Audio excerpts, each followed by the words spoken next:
The shot rang out before Evangeline Parker could explain herself, the bullet splintering the wooden post just inches from her head. She had been caught red-handed, wearing her dead brother's trousers and shirt, riding astride instead of side saddle, and worst of all, she had just beaten Mayor Thornton's son in a horse race through the streets of Fort Davis, Texas, in the scorching summer of 1878. The gathered crowd on Main Street did not cheer for her victory. Instead, they circled around her like vultures, their faces twisted with disgust and righteous anger, calling her unnatural, calling her a disgrace to womanhood, calling her things that made her mother weep into her handkerchief from the general store doorway. She needs to learn her place, Mayor Thornton bellowed, his face red as a summer tomato. This is what happens when a girl is allowed to run wild without a father's firm hand. Evangeline's father had died 2 years prior, thrown from a spooked horse during a thunderstorm, leaving her mother to raise her and her younger sister Charlotte alone. Her brother Thomas had died just 6 months ago from fever, and Evangeline had taken to wearing his clothes because her own dresses kept getting caught in the ranch work that now fell to her shoulders. Someone had to keep their small property running. Someone had to break the horses they could not afford to let go untrained. Someone had to ride out and check the fence lines in the brutal Texas heat where temperatures climbed past 100 degrees regularly. "I was just racing," Evangeline said, her voice steady, despite the trembling in her hands. "I meant no harm. You meant no harm." Mrs. Thornton stepped forward, her bustle swishing with indignation. "You are parading around in men's clothing, racing like some common harlot, showing your legs to the entire town. You are 19 years old, girl. You should be married with a child on the way, not gallivanting about like you have no sense of propriety." The crowd murmured their agreement, and Evangeline felt the walls closing in. She had lived in Fort Davis her entire life, had grown up playing with many of these people's children, had attended church every Sunday without fail, had helped neighbors during hard times. But none of that mattered now. All they saw was a woman who refused to conform, who refused to be small and quiet and decorative. "We will see to her punishment," Mayor Thornton announced. 3 days in the town jail should teach her some humility. And when she is released, she will wear proper women's clothing at all times, or she will face worse consequences. Evangeline's mother pushed through the crowd, her face pale. "Please, she is a good girl. She works so hard for us. Without her, we would lose everything." "Then perhaps you should have raised her properly, Margaret," Mrs. Thornton said coldly. "A woman who cannot control her daughter deserves whatever hardship comes her way." The words struck Evangeline's mother like a physical blow, and Evangeline felt rage burn through her chest.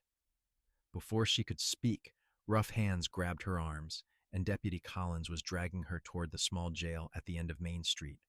She did not fight. Fighting would only make things worse for her mother and Charlotte. So she walked with her head high, even as the crowd jeered and threw dusty clods of dirt at her back. The jail cell was barely 6 feet by 8 feet, with a single cot that smelled of sweat and despair, and a bucket in the corner that made her stomach turn. The heat was suffocating, the small window too high to provide any real ventilation. Deputy Collins locked the door without meeting her eyes and walked away, leaving her alone in the dim space. Evangeline sat on the cot and finally allowed herself to cry.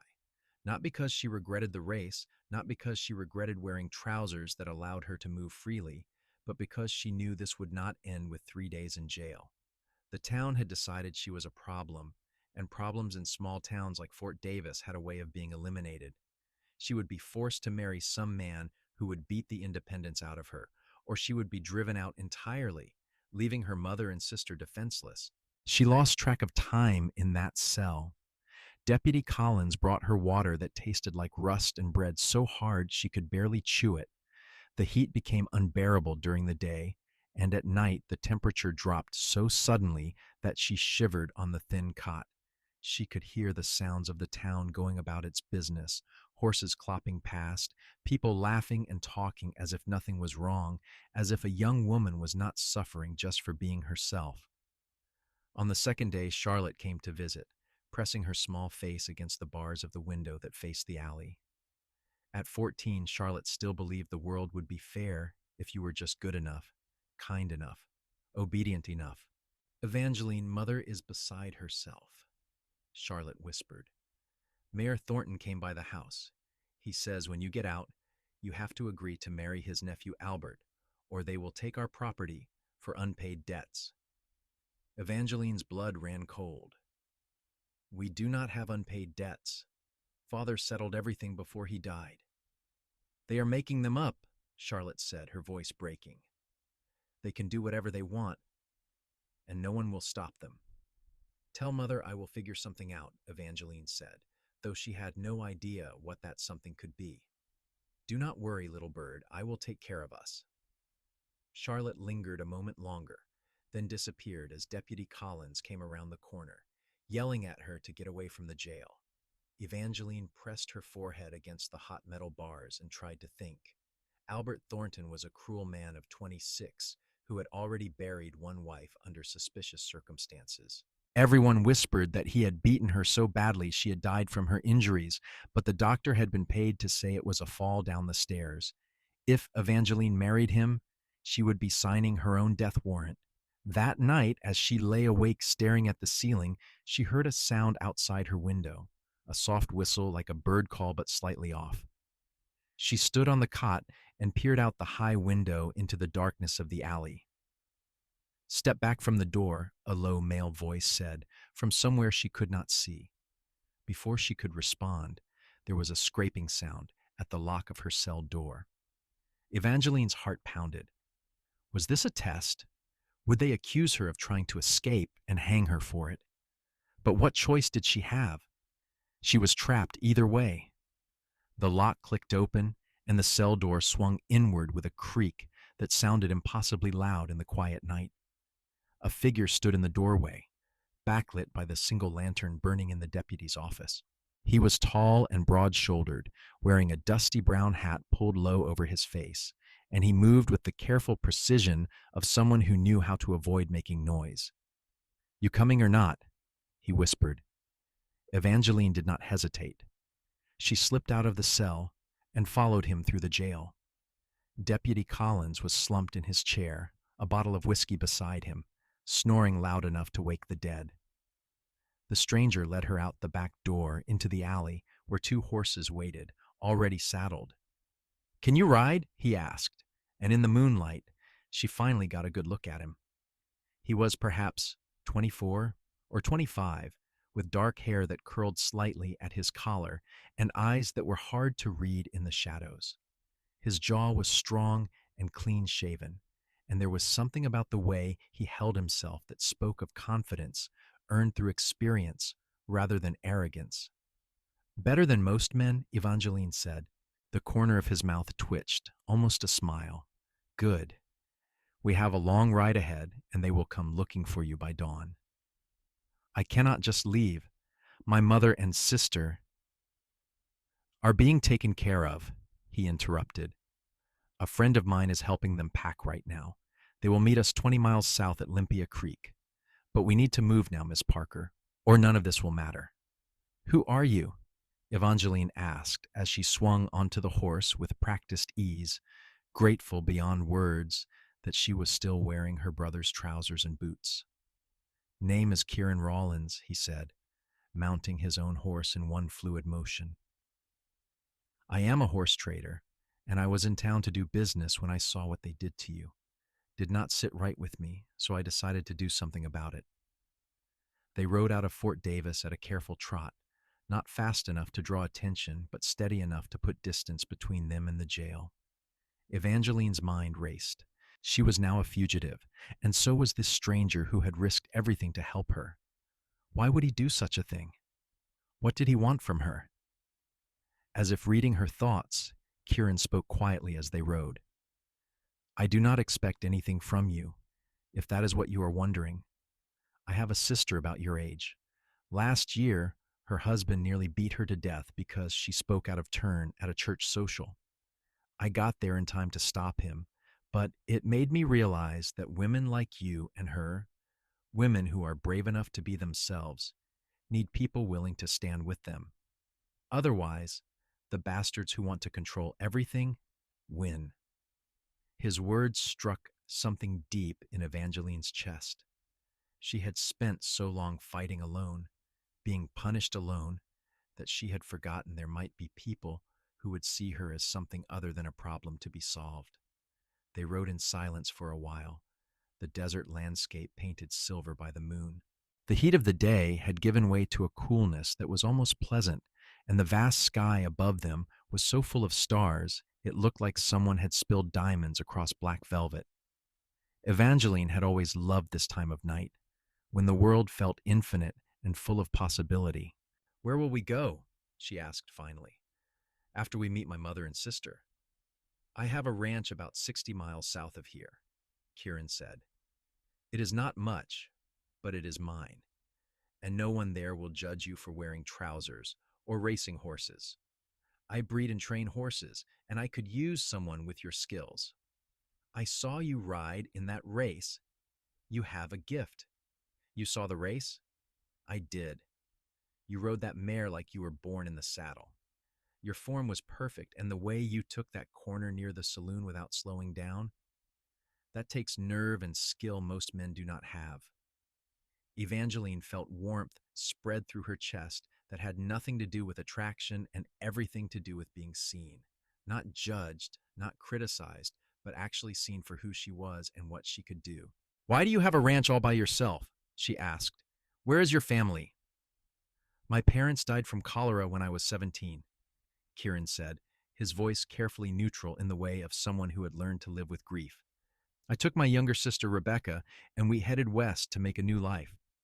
I worked as a ranch hand for 5 years, saved every penny, and finally bought a piece of land near the Rio Grande. Rebecca married a good man last year, a schoolteacher, and they moved to San Antonio. She is happy now, safe, and that is all I ever wanted for her." "And what about what you want?" Evangeline asked. Kieran was quiet for a long moment. "I want to build something that lasts. I want to raise the finest horses in Texas. I want to wake up every morning knowing I am doing work that matters, and I guess I want to share that with someone who understands it, someone who loves horses and the land as much as I do." They rode on, and Evangeline found herself stealing glances at him. In the moonlight, his profile was strong and handsome, but it was more than that. There was a kindness in the way he spoke, a thoughtfulness that was rare in her experience. Most men she knew spoke in demands and expectations, but Kieran spoke like she was an equal, someone whose thoughts and feelings mattered. They reached Limpia Creek just as the first hint of dawn touched the eastern horizon. Evangeline's heart leapt when she saw her mother and sister sitting beside a small fire, their bags packed on a wagon beside them. An older Mexican man stood nearby, checking the wagon's wheels. "Mama," Evangeline called softly, sliding off her horse and running to embrace her mother. Margaret Parker held her daughter tight, tears streaming down her face. "I thought I had lost you. When Kieran's friend Carlos came to the house and told us what was happening, I could hardly believe it. We packed everything we could carry." "This is really happening," Charlotte said, her eyes wide with a mixture of fear and excitement. "We are really leaving Fort Davis." "We do not have a choice," Evangeline said. "They would have forced me to marry Albert, and then they would have taken everything anyway." Kieran approached with Carlos, and the two men spoke in rapid Spanish for a moment before Carlos nodded and shook Kieran's hand. "My friend will spread word that you headed east toward Austin," Kieran explained. "That should buy us some time before they figure out the truth." They traveled south for 3 days, moving at a pace that would not exhaust the horses, but still covered good distance. The landscape changed gradually from the mountainous terrain around Fort Davis to flatter desert scrubland dotted with mesquite and prickly pear cactus. The heat was relentless during the day, so they traveled in the early morning and evening, resting during the worst of the afternoon sun. During those long hours of riding, Evangeline and Kieran talked. She learned that he had grown up in Missouri, that his father had been a saddle maker, that he had learned everything about horses from an old Cherokee man who had worked on the ranch where he had been a hand. He told her about his dreams for his ranch, how he wanted to breed horses that were strong enough for ranch work, but fast enough for racing, intelligent and loyal. She told him about her father, about how he had taught her to ride when she was barely old enough to walk, about how her brother Thomas had been her best friend and partner in mischief. She told him about the rage she felt at being constantly told she was wrong for being herself, about the exhaustion of always fighting just to exist. You should not have to fight so hard, Kieran said one evening as they sat by the fire while her mother and sister slept in the wagon. The world should make room for people like you, not try to crush you into shapes you were never meant to fit. But that is not the world we live in, Evangeline said, poking at the fire with a stick. Everywhere I go, there will be people who think I am wrong, who want to punish me for not being a proper lady. Maybe, Kieran acknowledged, but on my ranch, you can be whoever you want to be. You can wear trousers every day, you can ride as fast as you want, you can work with the horses and no one will say a damn word about it. And if anyone tries to give you trouble, they will answer to me. Evangeline looked at him across the fire, at the determination in his eyes, and felt something shift inside her. She had been so focused on survival, on protecting her family, that she had not allowed herself to think about what might come after. But here was this man, this stranger who had risked everything to help her, offering her not just safety but freedom. It was almost too good to be true. "Why are you really doing this?" she asked. "And please tell me the truth." Kieran met her gaze steadily. "The truth? When I saw you in that jail, wearing your brother's clothes with your head held high, even though they had tried to break you, I saw someone worth knowing. I saw courage and strength and a spirit that should be celebrated, not punished. And then when I talked to people in town who were not part of that mob, I heard stories about you, about how you saved a child from a runaway horse last year, about how you sat with old Mrs. Fletcher every day during her last illness, reading to her when no one else would, about how you broke horses so gently that they trusted you completely. And I thought, this is exactly the kind of person I want in my life, so I decided to do something about it." Evangeline's throat tightened with emotion. She had been seen as a problem for so long that she had almost forgotten she was also a person with value, with gifts to offer. "I do not know what to say." "You do not have to say anything," Kieran said gently. "Just come to the ranch, meet my horses and see if it feels right. If it does not, I will help you and your family go wherever you want to go. I promise you that." "You barely know me," Evangeline pointed out. "What if I am terrible? What if I am actually as awful as everyone in Fort Davis said?" Kieran laughed, a warm sound that made her smile despite herself. "I will take my chances. Besides, anyone who can make Mayor Thornton's face turn that particular shade of purple is all right in my book."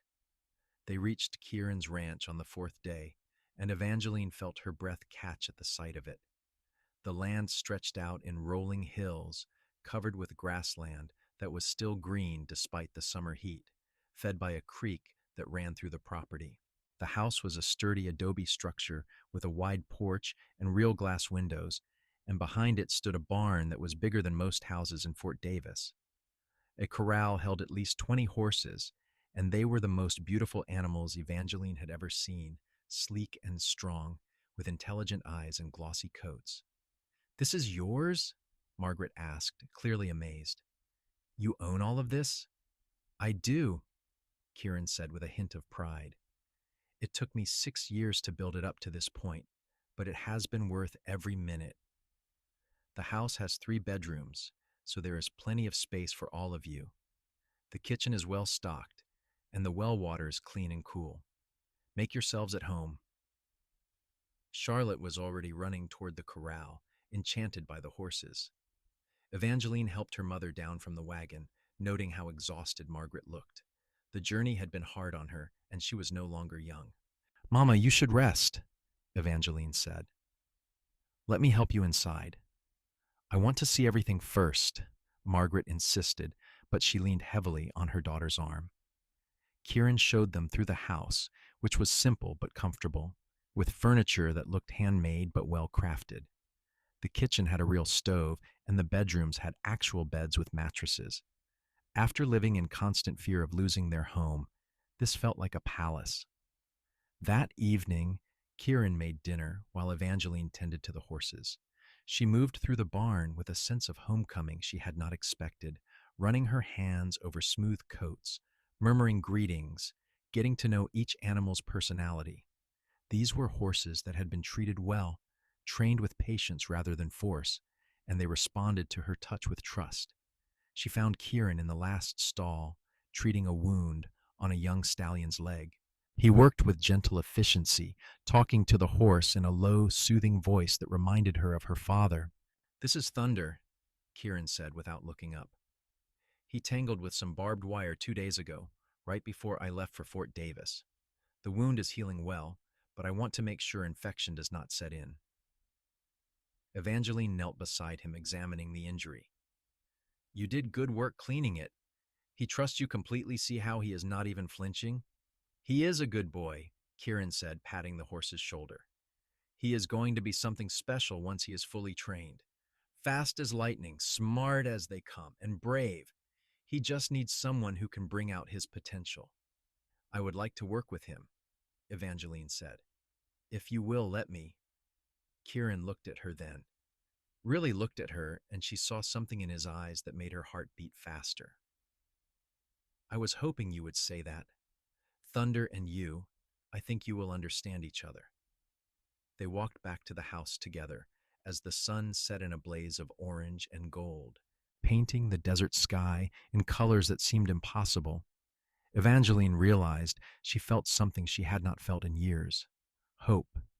Not just hope for survival, but hope for a real life, a life where she could be herself without fear. Over the next few weeks, they fell into a routine. Evangeline worked with the horses from dawn until mid-morning, breaking for the hottest part of the day, then returning to the barn in the evening. Kieran worked alongside her, and they developed an easy partnership built on mutual respect and shared passion for the animals. Charlotte helped Margaret with the household tasks, but also spent time learning about the horses, revealing a natural gift for gentling even the most skittish animals. Margaret bloomed in the safety of the ranch, the lines of worry gradually fading from her face. She planted a garden and took over the cooking, creating meals that were better than anything they had eaten in years. In the evenings, they would sit on the porch together, watching the stars come out, and talk about everything and nothing. Evangeline found herself watching Kieran more and more, noticing little things about him. The way he smiled when he thought no one was looking, the gentleness of his hands with the horses, the patience he showed when teaching Charlotte a new skill, the respect he gave her mother, always asking her opinion, always thanking her for her work. He was unlike any man she had ever known, and she felt herself falling for him in a way that was both terrifying and exhilarating. She told herself to be careful, to guard her heart. He had been clear that he wanted someone to share his life with, but he had never specifically said he meant her. Maybe he just saw her as a good worker, a friend. Maybe she was reading too much into his kindness. But then there were moments that made her wonder. The way his hand lingered on hers when he passed her a bridle. The way he watched her work with Thunder, his eyes soft with something that looked like admiration. The way he always made sure she had enough water during the hot days, bringing her a cup without her having to ask. One afternoon in early August, nearly 6 weeks after they had arrived at the ranch, Evangeline was working with Thunder in the round pen. The stallion had finally learned to trust her completely, responding to her slightest gesture, moving with her rather than against her. She was so focused on the horse that she did not notice Kieran standing at the fence watching. "You are a natural," he said when she finally took a break, and she startled, not having realized he was there. "I have been training horses for 9 years, and I have never seen anyone with your gift. You do not just train them, you understand them." Evangeline wiped a sweat from her forehead, suddenly self-conscious. She was wearing one of her brother's old shirts and a pair of trousers Kieran had bought for her in the nearby town of Eagle Pass, and her hair was tied back in a simple braid. She knew she looked nothing like a proper lady, but for the first time in her life, she did not care. Thunder is special, she said. He makes it easy. It is not just thunder, Kieran said, climbing over the fence to stand beside her. Every horse you have worked with has transformed under your touch. That black mare that was too wild to handle. She follows you around like a puppy now. The old gelding that would not let anyone near him. He nickers when he hears your voice. You have a gift, Evangeline. A real, genuine gift. The way he said her name made something warm unfurl in her chest. Thank you, she said quietly. That means a lot coming from you. They stood there in the afternoon heat, dust motes dancing in the sunlight between them, and Evangeline felt the air change, felt the moment stretch into something significant. Kieran took a step closer, and she could see flecks of gold in his brown eyes, could see the way his jaw tightened as if he was working up the courage to say something important. Evangeline, I need to tell you something, he began, but before he could continue, Charlotte came running from the house, calling their names. Riders coming, she yelled, her face pale with fear. Mama says there are at least 5 of them, and they look like they mean business. Evangeline's blood ran cold. She had known this moment would come eventually, had known they could not hide forever. She ran to the house with Kieran at her heels, her mind racing through possibilities. Had Mayor Thornton tracked them down? Was this a posse come to drag her back to face charges? From the porch, she could see the dust cloud rising from the road that led to the ranch. Kieran went inside and came back out with a rifle, his face grim. Get inside, he told her. All of you, inside now. I will not hide while you face them alone, Evangeline said. This is not your fight, Kieran said. The hell it is not, Evangeline shot back. They are here because of me. I will not let you get hurt protecting me. Kieran looked like he wanted to argue, but there was no time. The riders were approaching fast, and soon Evangeline could make out their faces. Her stomach dropped. It was Mayor Thornton, his son James, Deputy Collins, and 2 men she did not recognize, all armed and looking furious. They reined in their horses in front of the house, dust swirling around them. Mayor Thornton's face was red with heat and anger, his expensive suit rumpled from days of riding. Evangeline Parker, he called out, you are under arrest for escaping lawful custody. Come out here now, and we will go easy on you. She's not going anywhere with you, Kieran said, his voice level but hard as iron. You have no authority here. This is not your town, and you sure as hell are not a lawman. I have a warrant signed by the territorial judge, Mayor Thornton said, pulling a paper from his vest. This girl is a criminal, and you are harboring a fugitive. Step aside, or we will charge you as an accomplice. That warrant is not worth the paper it is written on, and you know it, Kieran said. She committed no crime. You threw her in jail for wearing trousers and winning a race. That is not justice, that is tyranny. She disgraced herself and her family, James Thornton spoke up, his voice sharp with spite. She needed to be taught a lesson, and when she escaped, she made it worse. Now she will face real consequences. The only disgrace here is you, Evangeline said, stepping forward despite Kieran's attempt to hold her back. You lost a race to a woman, and your pride could not handle it. So you convinced your father to punish me, to force me into a marriage that would have killed me. You are not here for justice. You are here because you are a small, petty man who cannot stand that I am better than you at something. James's face went purple with rage, and he reached for his gun. Before he could draw it, Kieran had the rifle raised and pointed directly at him. Do not even think about it, Kieran said, his voice deadly calm. I am a better shot than any of you, and I will not hesitate to defend my home and the people in it. Now you can turn around and ride back to Fort Davis, or we can see how this plays out. Your choice. There are 5 of us and only 1 of you, Deputy Collins pointed out, his hand on his own weapon. Actually, there are 2 of us, Evangeline said, and she pulled a pistol from the back of her waistband, one that Kieran had given her weeks ago and taught her to shoot. She was not as good with a pistol as she was with a rifle, but she was good enough, and her hand was steady. And my mother is an excellent shot with the shotgun she is holding inside the house, so that makes 3. Care to test those odds? Mayor Thornton looked between them, clearly calculating. He was a politician, not a fighter, and Evangeline could see him realizing that this was not going to go the way he had planned. This is not over, he finally said. We will file charges. We will make sure every lawman in Texas knows what you have done. You will never have a moment's peace. Do what you need to do, Kieran said. But right now, you are going to turn those horses around and get off my property before someone gets hurt. For a long, tense moment, no one moved. Then Mayor Thornton jerked his horse's head around and kicked it into a canter, riding away with his men following behind him, dust rising in their wake. Evangeline did not lower her pistol until they were out of sight. Her hands were shaking now, the adrenaline draining away and leaving her weak. Kieran gently took the gun from her and set it aside, then pulled her into his arms. She collapsed against him, her face pressed to his chest, his heart beating strong and steady beneath her ear. You were so brave, he murmured into her hair. So incredibly brave. I was terrified, Evangeline admitted. I thought they were going to kill you. I would die before I let them take you, Kieran said, and the fierce certainty in his voice made her pull back to look at him. His eyes were blazing with emotion, with something that took her breath away. Why? She asked. Why would you risk so much for me?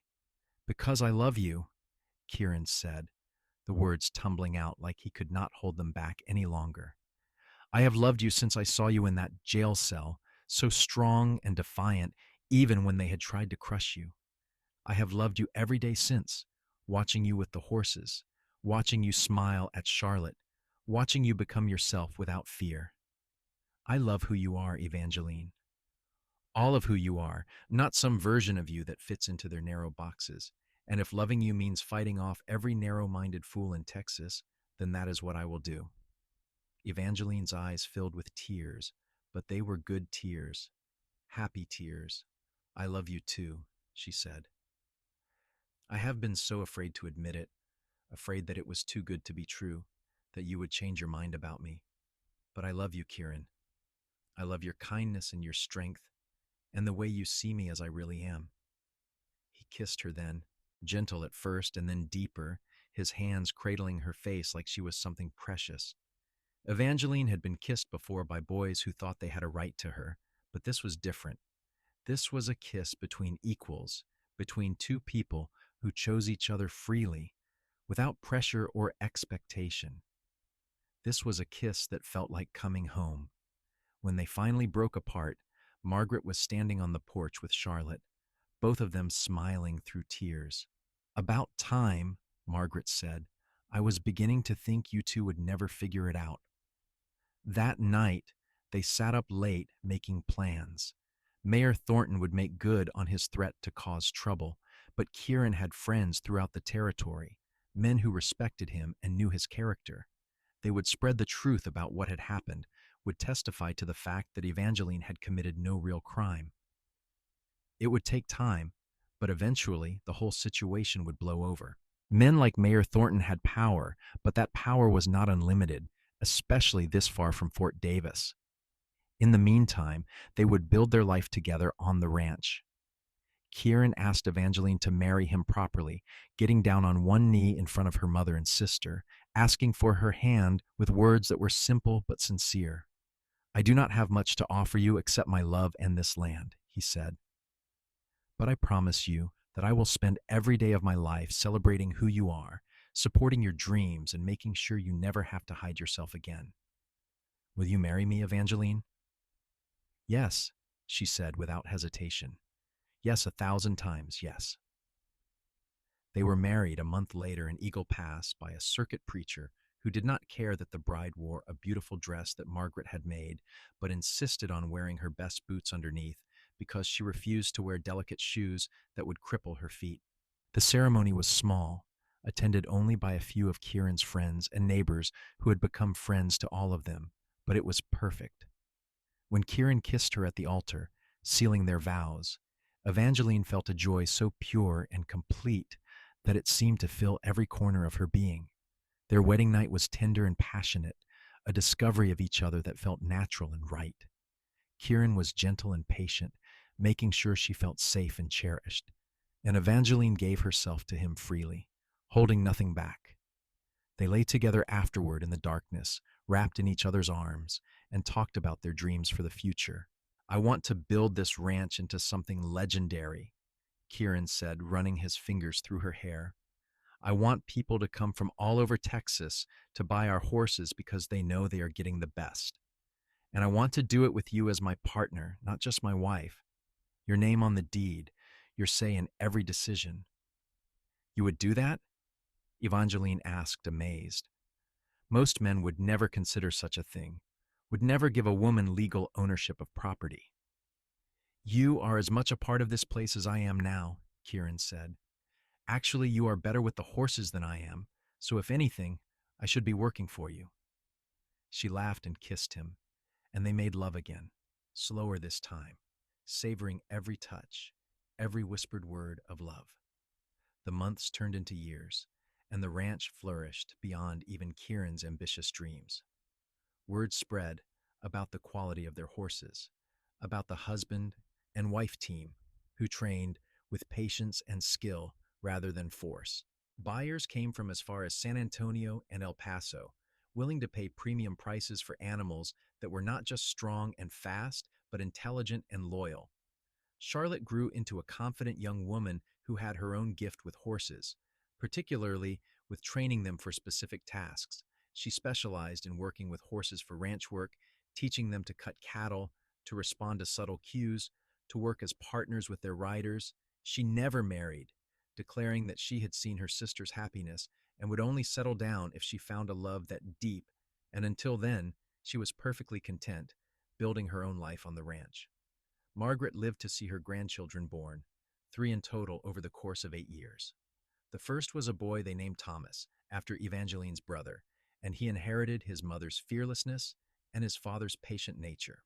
2 years later came a daughter named Rebecca, after Kieran's sister, who had her father's dark hair and her mother's green eyes. The youngest was another boy, named William, who was quiet and thoughtful and obsessed with horses from the moment he could walk. Evangeline and Kieran raised their children in a home filled with love and freedom. They taught their daughter that she could do anything her brothers could do, taught their sons that strength meant protecting others and standing up for what was right. They taught all of them that people should be judged by their character and actions, not by arbitrary rules about what was proper or respectable. The threat from Mayor Thornton never materialized into anything serious. Within 2 years, he had lost his position as mayor after a scandal involving embezzled funds, and he left Fort Davis in disgrace. His son James drank himself to death before he turned 30, a bitter man who never recovered from the humiliation of losing that race to a woman. Deputy Collins wrote to Evangeline once, years later, apologizing for his part in her imprisonment and telling her that seeing her courage had made him question everything he thought he knew about right and wrong. He had moved to California and become a lawyer specializing in defending people who could not defend themselves. Kieran's sister Rebecca and her husband visited often, bringing their own children to play with their cousins, to run wild on the ranch, and learn about horses. Rebecca and Evangeline became close friends, sisters in truth if not in blood, united by their shared understanding of what it meant to be women who refused to be limited by others' expectations. As the years passed, Evangeline sometimes thought about Fort Davis, about the town that had tried to break her. She felt no bitterness toward the place, or even most of the people.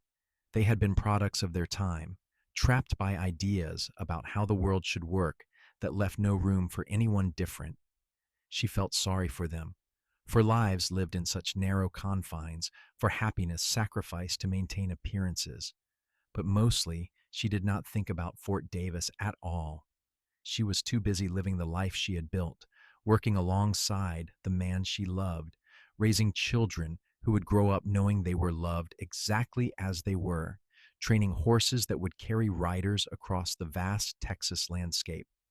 On their 10th wedding anniversary, Kieran woke her before dawn and led her out to the corral where Thunder stood waiting, now a magnificent stallion in his prime. Beside him was a young mare, dark as midnight with a white star on her forehead, already saddled. "I have been training her for you," Kieran said. "Her name is Liberty, and she is as fast as the wind. I thought we could take a ride together, just the two of us, and watch the sunrise like we used to do before the children came." They rode out into the desert as the sky began to lighten, the air still cool and clean. They raced across the open ground, pushing the horses to their limits, and Evangeline felt the same exhilaration she had felt in that race through Fort Davis so many years ago.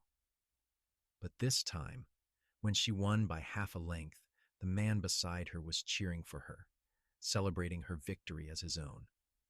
They stopped on a rise overlooking their land, the ranch house visible in the distance, smoke beginning to rise from the chimney as Charlotte started breakfast. The sun broke over the horizon, painting everything gold and rose and amber. "Do you ever regret it?" Kieran asked quietly. "Leaving everything you knew, coming here with me?" Evangeline turned to him, this man who had seen her when no one else would, who had risked everything to give her freedom, who had spent 10 years proving every single day that his love was real and constant and unconditional. "Not for a single second," she said. "They punished me for being exactly who I was. You celebrated who I chose to be. That made all the difference." Kieran reached over and took her hand, squeezing gently. "I will celebrate you every day for the rest of our lives," he promised. "You and the life we have built together." They sat there as the sun rose higher, watching their world wake up, and Evangeline thought about the scared 19-year-old girl who had been locked in that jail cell, who had thought her life was over. She wished she could go back and tell that girl that the best parts of her life were still ahead, that the pain and punishment she was enduring would lead to something beautiful. But perhaps that girl had known on some level. Perhaps that was why she had kept her head high, why she had refused to be broken. Perhaps she had held on to hope even when hope seemed foolish, and that hope had been rewarded beyond her wildest dreams. As they rode back to the ranch house where their children would be waking up and Margaret would be setting the table and another ordinary, extraordinary day would be beginning, Evangeline sent up a silent prayer of gratitude. Not to the narrow-minded God of judgment she had been taught to fear in Fort Davis, but to whatever force in the universe had brought her and Kieran together that had given her this life of purpose and love and freedom. She had been punished for being herself, but she had survived. More than survived, she had thrived. And now she would spend the rest of her life making sure that anyone who came to their ranch, anyone who needed refuge or support or just a place where they could be themselves without fear, would find it. She and Kieran had already taken in 3 young people over the years who had been cast out by their families for various reasons, had given them work and homes and the chance to start over.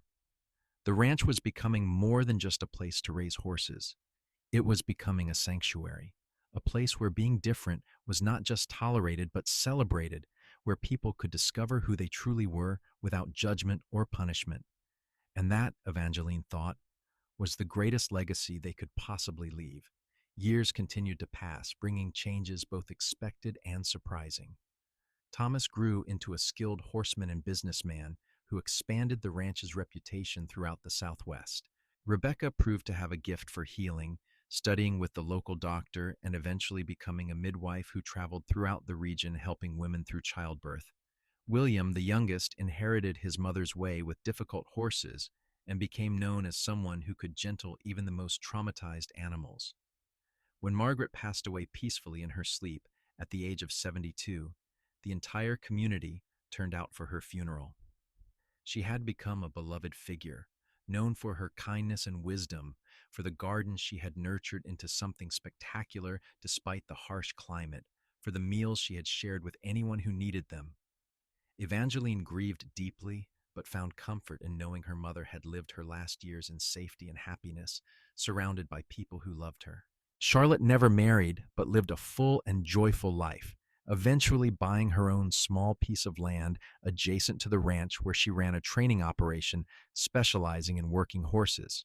She took on apprentices, young women mostly, teaching them skills that would allow them to support themselves, to be independent, to have choices.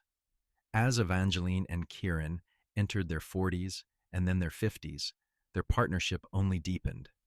They had weathered droughts and floods, market crashes and personal losses, and through it all, they had remained united. They still raced horses across the desert sometimes, though not as often or as recklessly as they had in their youth. They still sat on the porch in the evenings, holding hands and watching the stars, talking about their day or simply enjoying the comfortable silence of two people who knew each other completely. Their children gave them grandchildren, and the ranch house that had once seemed so spacious now felt full to bursting during holidays and celebrations. The family gatherings were loud and chaotic, filled with laughter and arguments and reconciliations, with children running wild and horses neighing in the corrals, and the smell of Margaret's recipes, preserved by Charlotte and now being passed down to a new generation. On their 25th anniversary, their children threw them a party that seemed to include half of South Texas. People came from towns and ranches across the region, friends and buyers and former apprentices, all wanting to celebrate the couple who had built something remarkable, not just in terms of business success, but in terms of creating a community built on acceptance and respect. Kieran stood up to give a speech, his hair now silver at the temples, but his eyes still bright and clear. 25 years ago, I met a woman in a jail cell who had been locked up for the crime of being herself. I saw her courage and her spirit, and I knew I wanted to spend my life with her. These past 25 years have been better than anything I could have imagined.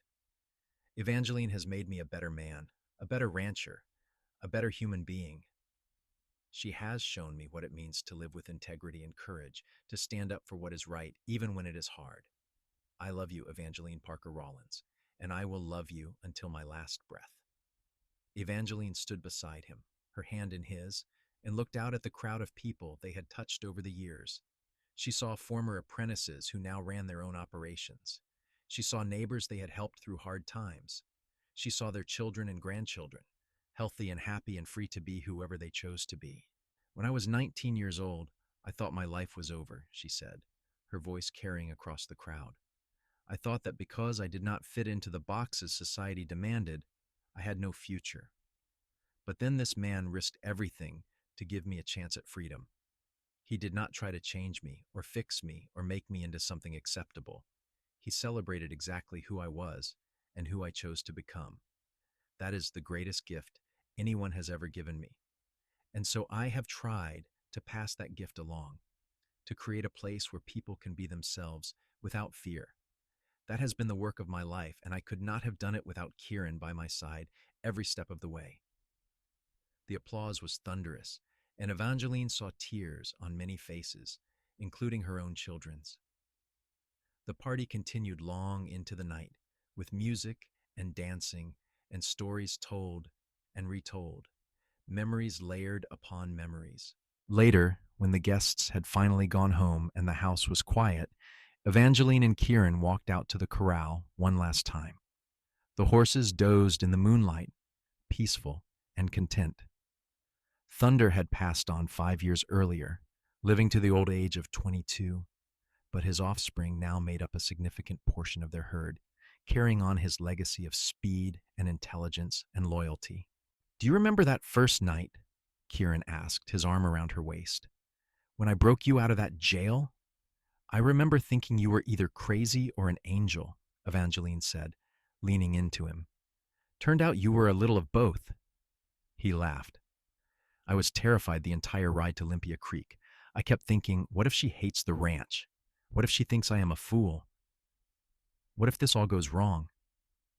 And what if it all goes right? Evangeline added. What if we build something beautiful? What if we fall in love and stay in love and create a life that matters? We did it, Kieran said simply. Against all the odds, despite all the people who said it was wrong or impossible, we did it.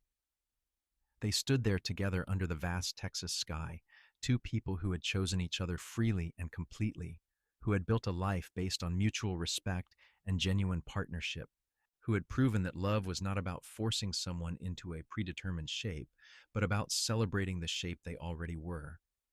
Evangeline thought about that girl in the jail cell one more time, that scared, angry, defiant girl who had refused to break even when everything seemed hopeless. She wanted to tell her that she had been right to hold on, right to believe that there was something better waiting for her, right to trust that she was worthy of love and respect exactly as she was. But that girl already knew. She had known it in her bones, in her soul, in the core of her being that no amount of punishment could touch. She had known that being true to herself was more important than being acceptable to others. And that knowledge, that fierce certainty, had carried her through the darkness and into the light. "I love you," Evangeline said to Kieran, the words as true and necessary as the first time she had said them. "I love you too," he replied, kissing her temple. "Always and forever." They walked back to the house hand in hand, ready for whatever the future might bring, secure in the knowledge that as long as they had each other, they could face anything. Behind them, the horses settled in for the night, and above them, the stars wheeled in their ancient patterns, witnessing as they had witnessed for millennia the small, significant triumphs of human beings choosing love over fear, acceptance over judgment, freedom over conformity. The story that had begun with punishment and pain had transformed into something beautiful and lasting. Evangeline had been condemned for being exactly who she was, but Kieran had celebrated who she chose to be, and that celebration had changed everything, not just for her, but for everyone whose lives they touched, everyone who found refuge and hope and possibility on their ranch. And so the legacy continued, generation after generation, a testament to the power of seeing people as they truly are and loving them not despite their differences but because of them. The ranch that Kieran and Evangeline built together became a symbol throughout Texas of what was possible when people were allowed to be themselves, when courage was rewarded rather than punished, when love meant freedom rather than control. Their grandchildren would tell their own children stories about the great-grandmother who had been jailed for wearing trousers and winning a horse race, about the great-grandfather who had broken her out and taken her to a place where she could be free. Those stories would inspire new generations to stand up against injustice, to celebrate differences, to build lives of authenticity and courage. But for Evangeline and Kieran, it was never about becoming legends or leaving legacies. It was simply about living every day with integrity and love, about building something meaningful together, about creating a partnership based on equality and mutual respect. Everything else that came from that, all the people they helped, and the lives they changed, was simply the natural overflow of two people who had found in each other exactly what they needed. As they lay in bed that night, wrapped in each other's arms, as they had been for 25 years, Evangeline thought about all the moments that had led them to this point, the good and the bad, the triumphs and the struggles, the ordinary days and the extraordinary ones. Every single moment had been worth it because every single moment had been shared with this man who saw her, truly saw her, and loved what he saw. "What are you thinking about?" Kieran murmured sleepily. "How lucky I am," Evangeline said. "How grateful I am that you were in Fort Davis that day, that you saw me and decided I was worth saving." "You saved yourself," Kieran said. "I just opened a door. You were the one brave enough to walk through it." "We saved each other," Evangeline corrected. "And we keep saving each other. Every single day." That was the truth of it, she realized. Love was not one dramatic rescue. It was 1,000 small rescues, 1,000 moments of choosing each other, supporting each other, celebrating each other. It was waking up every morning and deciding again to be partners, to be teammates, to be lovers and friends and fellow travelers on this journey through life. They fell asleep that way, holding each other close, content in the life they had built and excited for all the days still to come. Outside, the Texas night settled over the ranch like a blessing, and the horses dreamed horse dreams of wide open spaces and freedom, and the stars continued their eternal dance across the darkness. The story that had begun with a gunshot and a jail cell had become something far greater, a testament to the transformative power of love, the importance of celebrating people for who they truly are, and the remarkable things that can happen when someone is brave enough to stand up against injustice and say, "This is not right, and I will not allow it." Evangeline Parker Rawlins lived to be 78 years old, still riding horses and working the ranch until the last few months of her life.